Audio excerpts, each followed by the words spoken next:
All right, so today's video is going to be a bit interesting. We're going to be talking about emotions from the viewpoints of men. So I hope this intrigues you. If you are a guy that is watching this, I hope you will watch this video all the way through and see if perhaps maybe you agree with this outlook.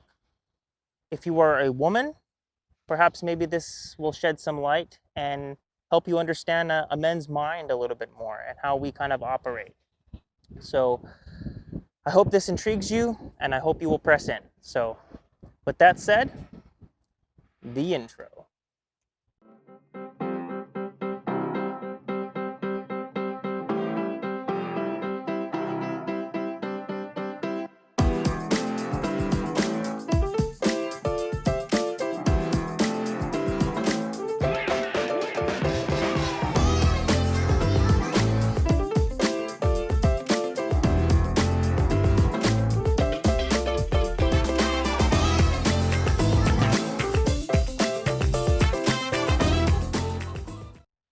All right, so to kick things off, I want to play for you this clip.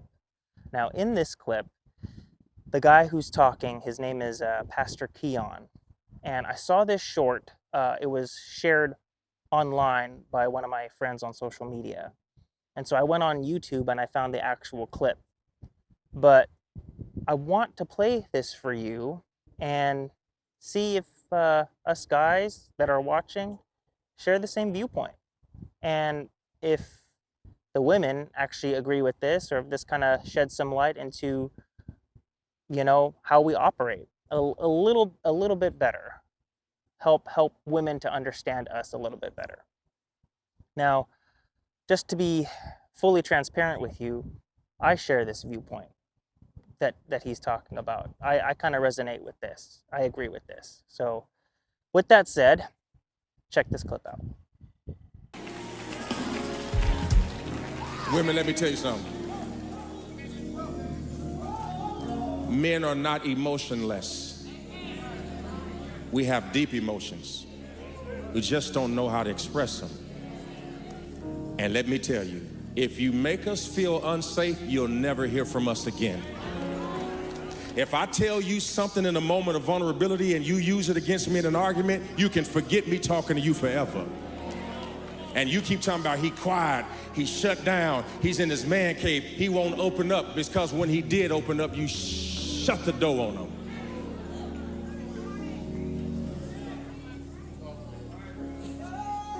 When the man opens up, when he really opens up, don't you use what he said when he was open to prove a point when you want to win an argument. You will never hear the full story from us ever again. And we'll start to say stuff like this. How are you? Good. I ain't good, but I just ain't telling you.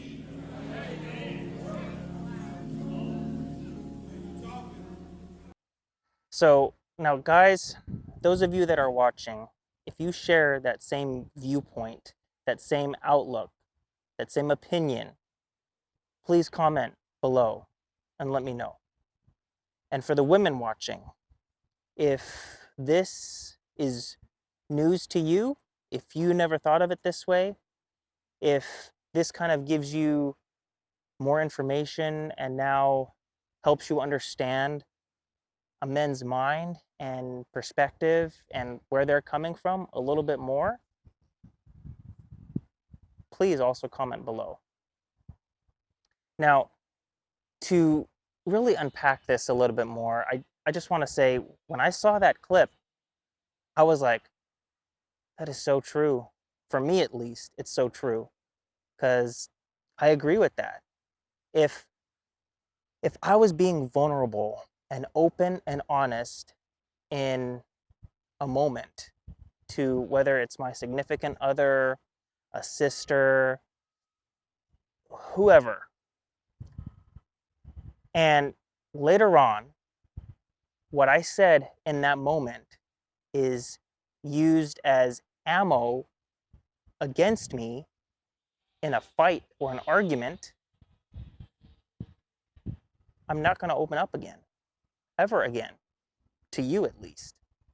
I will say, kind of like what Pastor Keon was saying, I'm good, even though I'm not good, but I'm just not going to open up to you. And that's profound because what we do and how we interact with people, it it really impacts future interactions.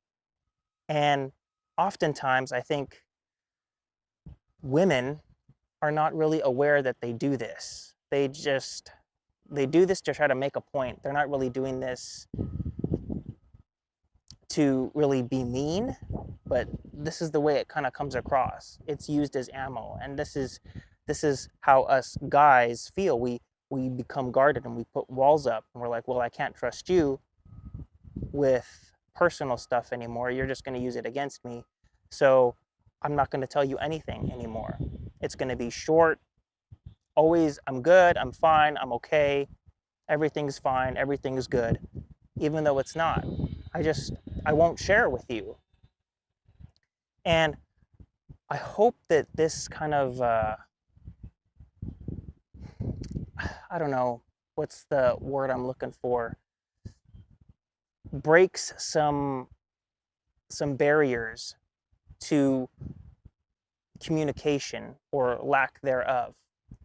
Because good news is couples that have experienced this, that have gone through this, where a guy has opened up and what he said in that moment has been used against him, that can be recovered and trust can be built again and communication can be opened up again. But only once there is an awareness, a uh, peeling back of the blindness to a situation. So I hope this helps do that. Peel back the blindness of a situation. And if that requires going to therapy and talking about that, then by all means, do what needs to be done so that communication in the relationship can be restored and both parties can be honest. Because if you, as a woman, just reverse the role and think about if a guy did that to you, if you were being vulnerable, open, honest, and bearing your soul, your heart, spilling your heart out to somebody, to your significant other, and they turned around and used it against you in an argument, how would that make you feel?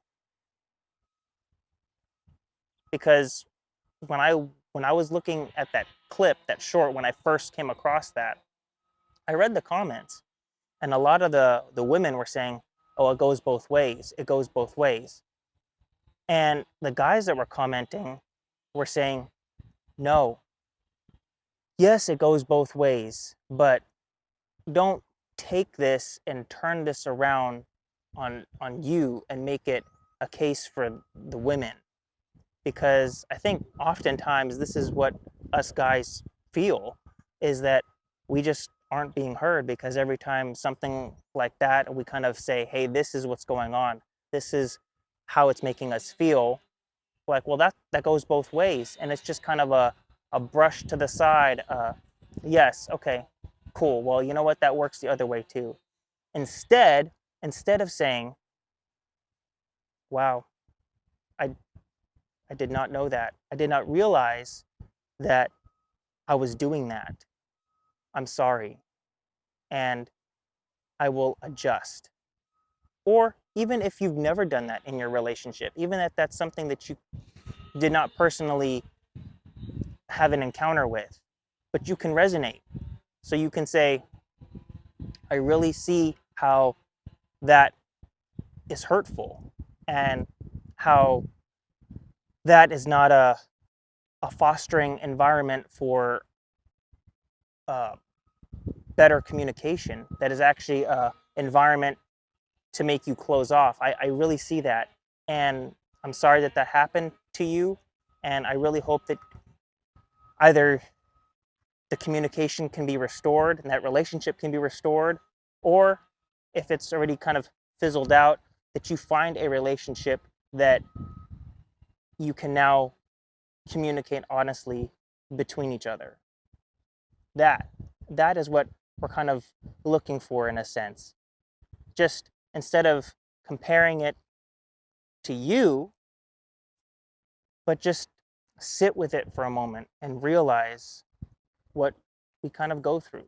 Because the weight on a guy's shoulders, having to support his family and take care of all of this stuff, he he cannot be viewed as weak or inferior because he's supposed to be a protector and a provider. So when he is bearing his soul and his heart and really telling you what's going on, that is a huge, huge thing for a guy to be able to do that. That means that he trusts you. So when he trusts you to be able to tell you stuff, don't take it and turn it around on him just to win an argument in the future, to make a case or an example. So I thank you guys so much for watching. And I just want to say that next week I'm starting another video series. I'm going to be calling it challenging, uh, challenging us, something along those lines. But tentatively, right now, it's going to be a 7-part series. There is a pastor in Atlanta, Georgia, called Philip Anthony Mitchell. And the way he preaches, he is so passionate and he keeps it real. And there is like 5 clips from one particular sermon that I was thinking about just putting in one video, and then I thought I think this would be better if it was split up into 5. And then another sermon, there's a couple of other clips, so I just want to put them all as like a video series together and make them 7 parts, and then each video will tackle a different topic, but it's going to be along the same lines of challenging our faith. I think that's what I'm going to call the series, is challenging our faith. And I hope you guys will press in for that and tune into that, because we as Christians, I feel, need to hear this stuff because not a whole lot of pastors really talk about it. So I hope you're excited, because I am, to bring that to you. So please tune in for that. And until then, until next week, please stay safe and God bless.